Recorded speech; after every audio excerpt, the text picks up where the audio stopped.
కర్నూలు లోక్సభ నియోజకవర్గ కాంగ్రెస్ పార్టీ అభ్యర్థి మాజీ పార్లమెంట్ సభ్యులు మల్లు రవి గారికి, గౌరవ శాసన మండలి సభ్యులు పిసిసి కార్యనిర్వాహక అధ్యక్షులు మహేష్ కుమార్ గౌడ్ గారికి, ఇక్కడ ఉన్నటువంటి వాల్మీకి బోయ బంధువులందరికీ ఈ సమావేశానికి స్వాగతం పలుకుతూ, మొదటగా మీ అందరి తరపున నేను మన రాష్ట్ర ముఖ్యమంత్రి వర్యులు రేవంత్ రెడ్డి గారికి మీ అందరి తరపున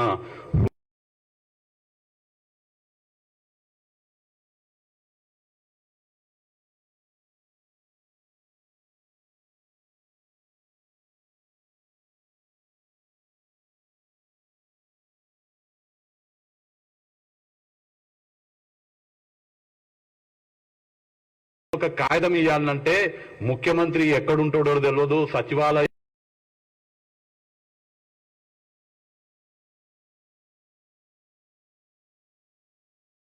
రాచరిక కుటుంబ అవినీతి పాలన అంతమొందించినందుకు ఇవాళ మేము సంతోషపడుతున్నాము.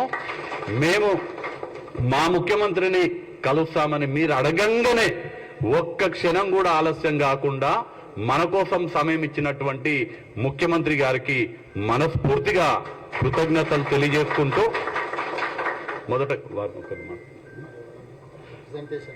మీ అందరి తరపున మీ రాష్ట్ర కన్వీనర్ అయినటువంటి రాములు గారిని ముఖ్యమంత్రి గారికి రిప్రజెంటేషన్ ఇవ్వాల్సిందిగా విజ్ఞప్తి చేస్తున్నాను. చెప్పండి.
మనోలే కదరా నాయన, పాతోలే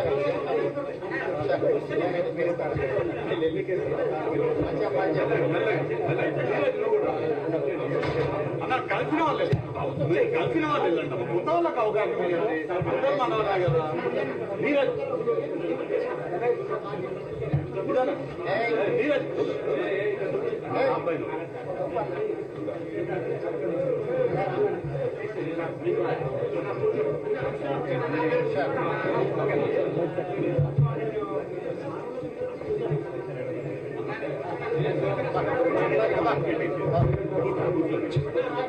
వాళ్ళ డిమాండ్స్ ఏందో ఒకసారి మీరు మాట్లాడి చెప్పు.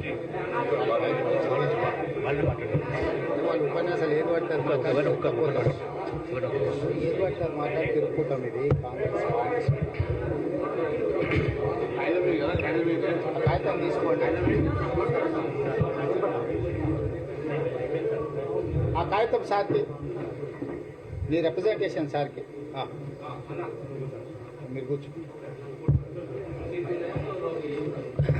గౌరవ చిన్నగా వాళ్ళ నించోని అని ఏమనకండి, వాళ్ళు నించో. మన ప్రియతమ ముఖ్యమంత్రి గారు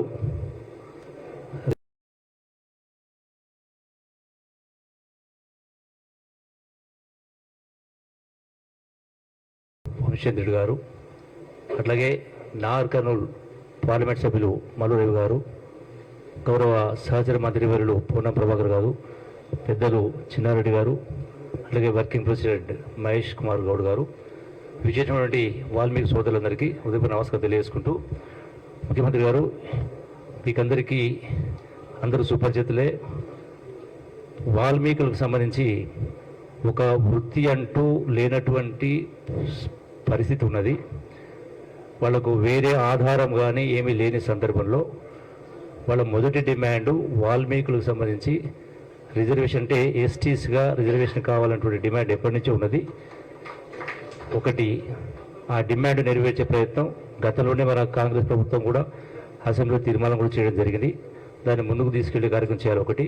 రెండవది, ఈ యొక్క ఫెడరేషన్ సంబంధించి వాల్మీకులకు కూడా ఒక ఫెడరేషన్ కావాలి కాబట్టి కొంత ఆర్థిక చేయూత సహా ఇవ్వడం కోసం ఈ యొక్క ఫెడరేషన్ కూడా మిగతా కులతో పాటుగా వీళ్ళకు కూడా ఫెడరేషన్ ఇవ్వాలనేది వాళ్ళ ప్రధానమైనటువంటి డిమాండ్ కాబట్టి అది సహేతుకమైంది, వాస్తవమైంది కాబట్టి మరి ఆ విజ్ఞప్తిని మీకు వీళ్ళు సమర్పించడం జరిగింది.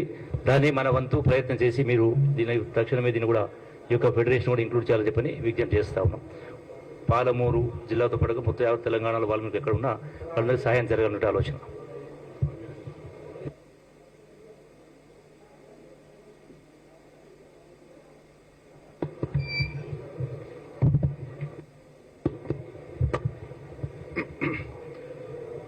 బాగానే ఉందానే?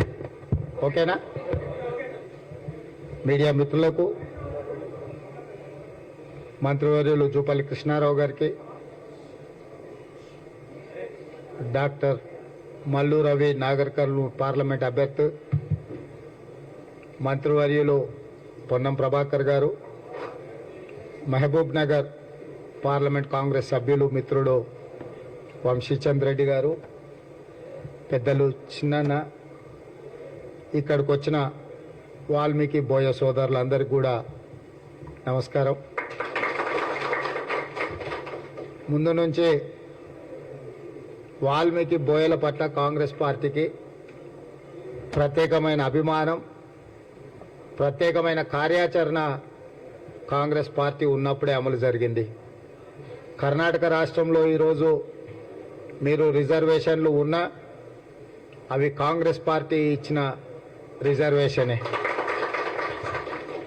ఇవాళ తెలంగాణ రాష్ట్రంలో కూడా ముఖ్యంగా ఓబీసీ మేనిఫెస్టో మొత్తం మా మిత్రుడు పొన్నం ప్రభాకర్ గారు అందరి తరఫున విజ్ఞప్తులు తీసుకొని చాలా వరకు మొన్న మంత్రివర్గ సమావేశంలోనే నిర్ణయాలు తీసుకున్నాం.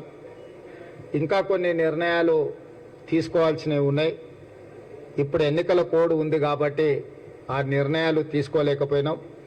ఎన్నికల కోడ్ పూర్తయిన తర్వాత తప్పకుండా వాల్మీకి బోయల డిమాండ్స్ ఏవైతున్నాయో వాటిని పూర్తి స్థాయిలో ప్రభుత్వ పరంగా నిర్ణయం తీసుకొని వాల్మీకి బోయలకు సంక్షేమంలో, అభివృద్ధిలో, విద్యలో, ఉద్యోగాలలో, ఉపాధి పనులలో సముచితమైన స్థానం కల్పించే బాధ్యత కాంగ్రెస్ పార్టీ తీసుకుంటుందని చెప్పి మీకు అందరికీ తెలియజేస్తాం.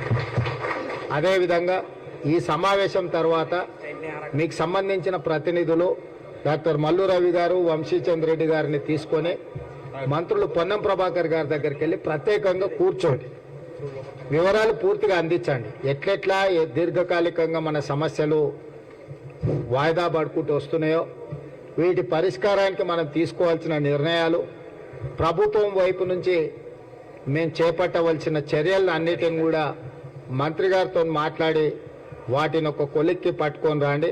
నాకు ముందు నుంచి కూడా గద్వాల, అలంపూర్ ప్రాంతంలో ఉండే బోయలు వాళ్ళ కుటుంబాలతో, గట్టుభీము నుంచి మొదలు పెడితే కుటుంబాల అందరితో కూడా నాకు సత్సంబంధాలు ఉన్నాయి.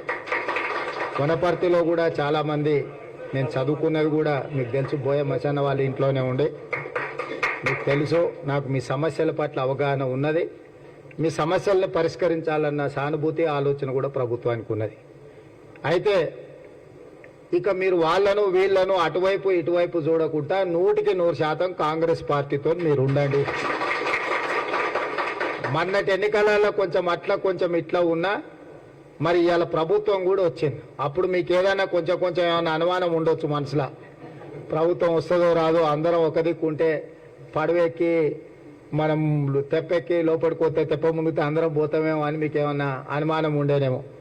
ఇవాళ స్పష్టంగా మన ప్రభుత్వం వచ్చింది. 100 రోజుల్లో ఒక మంచి పరిపాలన మనం అందించినాం. రాష్ట్ర స్థాయిలో, జాతీయ స్థాయిలో తెలంగాణలో కాంగ్రెస్ ప్రభుత్వం ఒక ఆదర్శంగా నిలబడ్డది. ఢిల్లీకి వెళ్తే మిగతా రాష్ట్రాల వాళ్ళు కూడా కలిసినప్పుడు చాలా చక్కటి పరిపాలన మీ రాష్ట్రంలో అందిస్తున్నారు, మీరు 6 గ్యారెంటీలలో 5 గ్యారెంటీలను అమలు చేసిండ్రు, ఆడబిడ్డలకు బస్సుల్లో ఉచిత ప్రయాణం కానీ, రాజీవ్ ఆరోగ్యశ్రీ ద్వారా 10 లక్షల రూపాయల ఉచిత వైద్యాన్ని అందించడం కానీ, ఆడబిడ్డలకు 500 రూపాయలకే సిలిండర్ అందించడం కానీ, అదేవిధంగా ప్రతి పేదవాడి ఇంటికి 200 యూనిట్లు ఉచిత విద్యుత్తును అందించే విషయంలో కానీ, 4,50,000 ఇండ్లు ప్రతి అసెంబ్లీ నియోజకవర్గంలో 3,500 ఇండ్ల ప్రకారము 22,500 కోట్లతోని ఇందిరమ్మ ఇండ్ల పథకాన్ని, వీటన్నిటిని కూడా మన ప్రభుత్వము స్పష్టంగా పేదల సంక్షేమం కోసం మన ప్రభుత్వం పనిచేసింది. ఇదే కాకుండా 3 నెలల 30,000 ప్రభుత్వ ఉద్యోగాలు ఇచ్చి నిరుద్యోగ యువకులకు ప్రభుత్వము ఒక సంపూర్ణమైన విశ్వాసం, ఈ ప్రభుత్వం మాది, మా కోసమే ఈ ప్రభుత్వం పనిచేస్తుంది, మా కోసమే ఈ ప్రభుత్వం ఆలోచన చేస్తుంది అని చెప్పి ఈరోజు మన ప్రభుత్వం అన్ని కార్యాచరణలు తీసుకున్నాం. మనం డిసెంబర్ 7 నాడు మన ప్రభుత్వ ప్రమాణ స్వీకారం చేసి మార్చి 17కు 100 రోజులైంది. సరిగ్గా 100 రోజులు మనము సంపూర్ణంగా పరిపాలన మీదనే, సంక్షేమం మీద, రాష్ట్ర అభివృద్ధి మీద, ప్రభుత్వ ఉద్యోగులకు ఎప్పుడు జీతాలు వస్తుండేనో తెలియదు. మనం వచ్చిన మొదటి నెల 4వ తారీఖు ఇచ్చినాం, 2వ నెల 1వ తారీఖు ఇచ్చినాం. ఇలా ప్రభుత్వ ఉద్యోగులందరికీ 1వ తారీఖు నాడు జీతాలు, పెన్షన్లు ఇచ్చే పరిస్థితి రాష్ట్రంలో మనం తీసుకొచ్చినాం. 10 సంవత్సరాల నుంచి లేని, 10 సంవత్సరాలు ప్రభుత్వం మీద ఉద్యోగస్తులు విశ్వాసం కోల్పోయారు. మనం ఎప్పుడైనా ఒక యజమాని దగ్గర పనిచేస్తే యజమాని మనకు సరైన సమయానికి జీతం ఇస్తాడు, యజమాని మనల్ని చూసుకుంటాడు అన్నప్పుడే మనం ఎక్కువ పని చేస్తాం.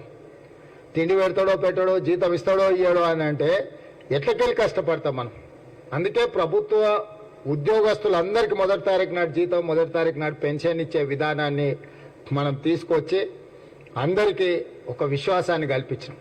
అదేవిధంగా ఎవరు ఏ సమస్య మీద వచ్చినా సచివాలయంలోకి సరాసరి వచ్చి మంత్రులను కలిసి చెప్పుకునే అవకాశం కల్పించినాం.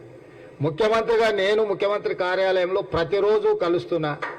ఇప్పుడు ఎన్నికల కోడ్ ఉండి మనం అక్కడికి పోకపోయినా ఇంటి దగ్గర వచ్చిన వాళ్ళందరినీ రోజు ఎవరు వచ్చినా వాళ్ళందరినీ కూడా కలిసి వాళ్ళు చెప్పే వాటిని విని వాళ్ళ సమస్యల పరిష్కారం కోసం మనం ప్రయత్నం చేస్తున్నాము.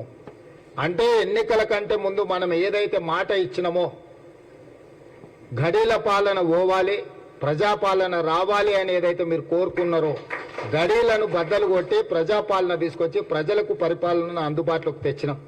ఇవాళ ప్రజలు స్వేచ్ఛగా తమ ప్రభుత్వం దగ్గరికి ఎప్పుడైనా, నేను చెప్పేది, నేను నమ్మేది ఒకటే, మనం ఎన్నుకున్న ప్రభుత్వాన్ని చూసి మనం భయపడాల్సిన అవసరం లేదు. మనం సంతోషంగా పోయి చెప్పుకునేటట్టు ఉండాలి మన నాయకుడి దగ్గరికి. గత ప్రభుత్వం ఓట్లేసి గెలిపించిన ప్రజల్నే భయపెట్టి, పోలీసులు కేసులు పెట్టి, ఫోన్ ట్యాపింగులు చేసి, ఎవరు ఏం మాట్లాడుకుంటారో, ఎవరింట్లో భార్య భర్తలు మాట్లాడుకున్నా వినాలన్న దుర్మార్గమైన ఆలోచన గత ప్రభుత్వం చేసింది. ఆయన మాట్లాడుతుండే కేటీఆర్, కొద్దిమంది విన్నామని. ఏం పనే మంది సంసారాలలో ఏలు పెట్టి చూసే పని మీకు? ఎవడన్నా సిగ్గునోడు అట్లా మాట్లాడతాడా? ఇంటే విన్నాం కొంతమంది ఫోన్లు, ఇంటే ఏమవుతుందంట? ఎవడన్నా ఇట్లా భర్తయించి ఎవడన్నా మాట్లాడతాడా? ఇంటే ఏమవుతుంది? అదే అవుతుంది. చెర్లపల్లిలో చిప్పకూడి తినాల్సి వస్తుంది. ఇప్పుడు వాళ్ళు చెప్పినట్టు ఉన్న అధికారులు ఈరోజు ఊసలు లెక్క పెడుతున్నారు. ఆయన అంతకంటే ముందే చెప్పినాం, వద్దురాని ఆయన, వాళ్ళు దుర్మార్గులు, దోపిడీదారులు, దొంగలు, అలా మాటలు విన్నారంటే మీరు జైలుకు పోతారు, మిమ్మల్ని తర్వాత తిరిగి కూడా చూడారని. ఇవాళ కేసులలో ఇరుక్కున్న వాళ్ళని అయ్యో పాపం అని కూడా అంటలేరు వాళ్ళు. చేసినాం, ఇట్లనే చేస్తాం. ఎవడు మాట్లాడతాడు? ఊర్లలో ఆవారగాడు మాట్లాడతాడు, తాగుపోతాడు మాట్లాడతాం, గట్లనే చేస్తాం, మేము బజార్లో బట్టలు ఇప్పుకొని తిరుతాం, అయితే ఏందని ఊర్లలో అన్నారు. ఎవడంటాడు? తాగుపోతాడు, తిరిగిపోతాడు అంటాడు. గట్ల మేము ఇట్లనే ఉంటాం. ఊర్లో ఎవరైనా పెద్ద మంచి పిలిచారా, ఇది మంచిది కాదురా నాయన, పద్ధతి మార్చుకో అంటే మేము ఇట్లనే ఉంటామా? ఏం నువ్వేంది నాకు చెప్పేది? సేమ్ కేటీఆర్ కూడా భర్తగించిన అచ్చో సాంబోతులాగా మాట్లాడుతుండు. దాని ఫలితం దానికి ఉంటుంది. కాకపోతే దాని ఒక క్రమ పద్ధతిలో విచారణ చేసి చట్టపరంగా చర్యలు తీసుకోవాలి కాబట్టి విచారణ జరుగుతుంది. అంతకుముందు ఎవరైనా ఫోన్లలో మాట్లాడుకోవాలన్నా భయపడేది, ఎవరైనా కలిస్తే ఎవడో రికార్డ్ చేస్తుండే అనే భయం ఉండే.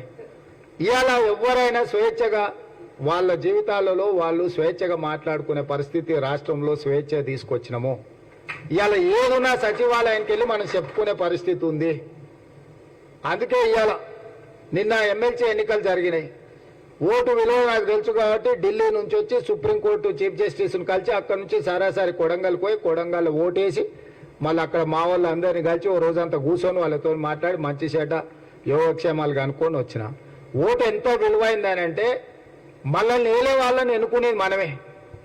మనం ఇట్లాంటి లఫంగా వాళ్ళని ఎన్నుకున్నామంటే తర్వాత మనం ఎంత చెప్పినా ఓడినాడు. అందుకే ఎమ్మెల్సీ ఎన్నికలలో కూడా మంచి మెజార్టీతో మనము మహబూబ్నగర్లో ఎమ్మెల్సీ మీరు అందరూ మన మీద ఉన్న నమ్మకంతో మన ఎంపీటీసీలు, కౌన్సిలర్లు, కార్పొరేటర్లు మన ప్రభుత్వం వచ్చింది. మనవాడి రాష్ట్రానికి ముఖ్యమంత్రి ఉన్నాడు. మన రాష్ట్రాన్ని మనం అభివృద్ధి చేసుకోవాలి, జిల్లాలో పెండింగ్ ప్రాజెక్టులు అన్నీ పూర్తి చేసుకోవాలని మంచి సపోర్ట్ ఇచ్చారు. ఇలా 200 ఓట్లతో మహబూబ్నగర్ ఎమ్మెల్సీ మనం గెలవబోతున్నాం. అదేవిధంగా రేపు పార్లమెంట్లో కూడా ఇవాళ ఏంది లేక మన జిల్లాకు అవకాశం వచ్చింది. ఇప్పుడు దాన్ని ఎట్లనన్నా దొంగ దెబ్బ తీయాలని దొంగలంతా ఒకటేరు గూడుపుటాన్ని చేస్తారు. ఎందుకంటే మనల్ని సొంత జిల్లాల రాజకీయంగా బలహీనం చేస్తే దీన్ని చూపించి రాష్ట్రమంతా మనల్ని తిట్టుకుంటే తిరగొచ్చు అని ఇద్దరు కలిసి కుమ్ముక్కై గద్వాల్లో కూడా మనం గెలిచేటోళ్ళం. దొరసాని వచ్చి మొత్తం తీసి అవతల అల్లుకి వేయించింది. అప్పటి వరకు కొట్లాడారు. అవునా? ఓట్ల కంటే ముందు రోజు వరకు మామ అల్లుడు ఫుల్లు పంచాయతీ అన్నారు. కానీ ఓట్ల కాడికి రాగానే దొరసాని వచ్చి మొత్తము తీసుకుపోయి అల్లుడికి వేయించాము. లేకపోతే కాంగ్రెస్ కళ్ళు మూసుకొని గెలిచే సీటు గద్వాల సీటు. ఇప్పుడు కూడా వీళ్ళంతా గూడుపుటాన్ని చేస్తున్నారు. నేను అడిగిన ఎందుకైనా అట్లా గూడుపుటాన్ని చేస్తున్నారు అంటే, సార్ నిన్ను మహబూబ్నగర్లో దెబ్బతీస్తే మొత్తం రాష్ట్రం అంతా ఈ ప్రభుత్వాన్ని బలహీనం చేసినట్టు అవుతుంది, నీ మీద కుట్ర జరుగుతున్నది సార్ అని కొంతమంది అందులో కూడా మన అభిమానులు ఉంటారు కదా, వెనకంగా అంత కుట్ర జరుగుతున్న సార్ ఇక మేము బయట వాడలేము షానేళ్ళ నుంచి కలుచున్నామని వచ్చి చెప్పిపోతున్నారు. అందుకే మహబూబ్నగర్ జిల్లా ప్రజలకు నా విజ్ఞప్తి ఒకటే, ఇవాళ మనల్ని కాదని ఎవరికైనా వేస్తే ఏమన్నా మన జిల్లాకి ఏమైనా ప్రయోజనం ఉందా? 10 ఏళ్ళ నుంచి నరేంద్ర మోడీ ప్రధానమంత్రి కదా, అర్ణమ్మ 5 ఏళ్ళ నుంచి ఆ పార్టీలోనే ఉంది కదా, పోయినసారి కూడా పోటీ చేసింది కదా. మరి 5 ఏళ్ళలో మనకేమైనా ఆర్టీఎస్ మొత్తం ఏమన్నా దీపించి కాలువలు దోపించి కర్ణాటక నుంచి నీళ్ళు తెచ్చిందా? అంతకంటే ముందు వాళ్ళ ప్రభుత్వమే ఉండే కదా. లేకపోతే మీ ఊర్లో ఏదేంది నీళ్లకు ఇది చేసినాం కదా, తుమ్మిల ప్రాజెక్టుకి ఏమైనా కొట్లాడిందా? ఆర్టీఎస్ ఆయకట్టు కానీ తుమ్మిల ప్రాజెక్టుకు కానీ ఏమన్నా చేసిందా? మహబూబ్నగర్ జిల్లాకు మోడీతోనే ఏమన్నా ఓ 10,000 కోట్లు ఏమైనా పట్టుకొచ్చిందా? మరి ఆ మొత్తం ప్రధానమంత్రినే జాతీయ ఉపాధ్యక్షురాలు ఉండే డీకే అర్ణమ్మ జాతీయ ఉపాధ్యక్షురాలుగా పాలమూరు రంగారెడ్డి ఎత్తిపోతల పథకానికి జాతీయ హోదా తెచ్చుండొచ్చు కదా.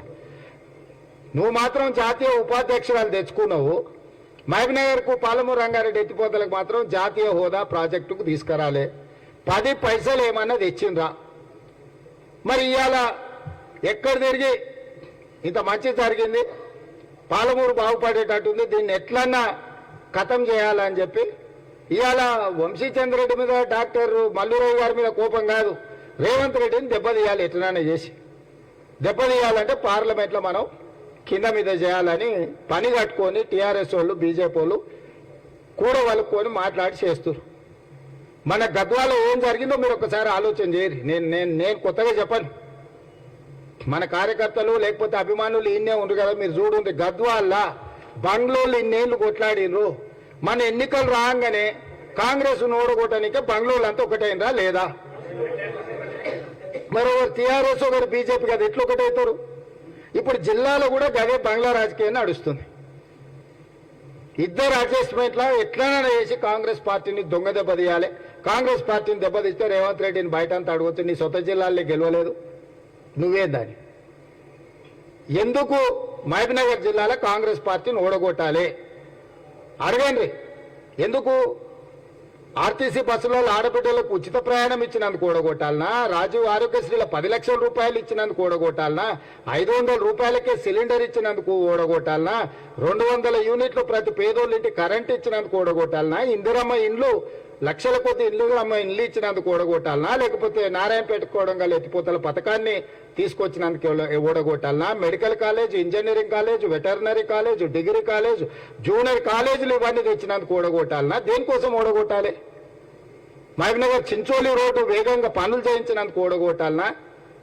ఇవాళ కర్ణాటక రాష్ట్రంతో కొట్లాడి మా నీళ్లు మాకు కావాల్సిందే, మా ప్రాజెక్టు పూర్తి చేయాల్సిందే అని ఢిల్లీకి వెళ్ళి పాలమూరు రంగారెడ్డి ఎత్తిపోతల ప్రాజెక్టును జాతీయ ప్రాజెక్ట్ చేయాల్సిందే అని నరేంద్ర మోడీ గారితో మిగతా మంత్రులతో కొట్లాడినందుకు ఓడగొట్టాలన్నా?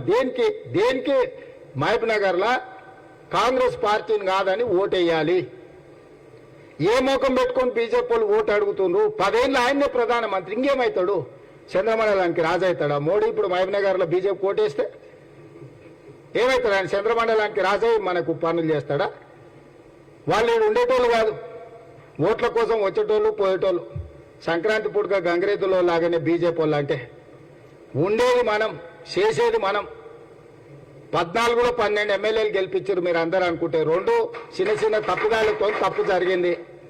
మిత్రుడు సంపత్ కూడా ఈయనే ఉన్నాడు. ఆయనకు ఈ ఎన్నికలు కాగానే మంచి హోదా, ప్రభుత్వంలో ఆయనకు మంచి పదవి ఢిల్లీలో మాట్లాడి ఇప్పించే బాధ్యత నేను తీసుకుంటా.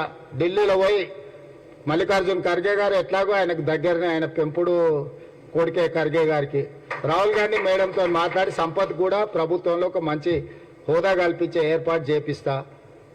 జిల్లాల ఏ ఒక్కటి కూడా వెనుకకు తిరగకండి. చిన్నది ఏదైనా ఎట్లాగో సార్ మెజార్టీతోనే గెలిపిస్తారులే సార్ విషయాన్ని మీరు గిన అక్కడిక్కడ ఏమన్నా పెళ్లిళ్లకు, పేరంటాలకు, దావతులకు, లేకపోతే రాయచూరు పోద్దామని ఆ పక్క గిన పోతురు అనుకోండి, అన్ని పక్కన పెట్టు. వాల్మీకి బోయల్ని ఆదుకునే బాధ్యత మాది. మీరు ఎవ్వరు అడగకుండా మళ్ళీ మిమ్మల్ని పిలిపించి ఏమేం చేయాలో ఒకసారి పొన్నం ప్రభాకర్ గారు మీతో కూర్చొని మాట్లాడతాడు. ఎన్నికలైన తర్వాత నేనే మళ్ళా ముఖ్యమంత్రి కార్యాలయానికి ఇట్లనే మిమ్మల్ని పిలిపించి మిమ్మల్ని కూర్చోబెట్టి మీతో మాట్లాడి మీ సమస్యల పరిష్కారాన్ని అక్కడనే ఆదేశాలు ఇచ్చి చీఫ్ సెక్రటరీ గారికి, అధికారులకు అందరికీ నేను ఆదేశాలు ఇచ్చి పరిష్కరించే బాధ్యత నాది. బోయలు నమ్మితే ప్రాణమైన ఇస్తారు, నాకు తెలుసు. గద్వాల కోటను కంచేసి కాపాడిందే మా బోయలు, అవునా కాదా?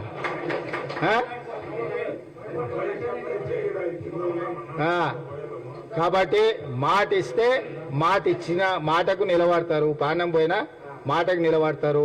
మన ముఖ్యంగా నడిగడ్డ బోయోళ్ళు అంటే మాట మనుషులు. మీరందరూ నాకు మాట ఇస్తురా లేదా 2 సీట్లు గెలిపిస్తామని ఇస్తారు కదా. ఇంకా మరి మీ మాట మీద నమ్మకంతో వాళ్ళిద్దరిని మీకు అప్పచెప్తున్న మల్లురవి గారిని, అదేవిధంగా వంశీచంద్ర రెడ్డి గారిని.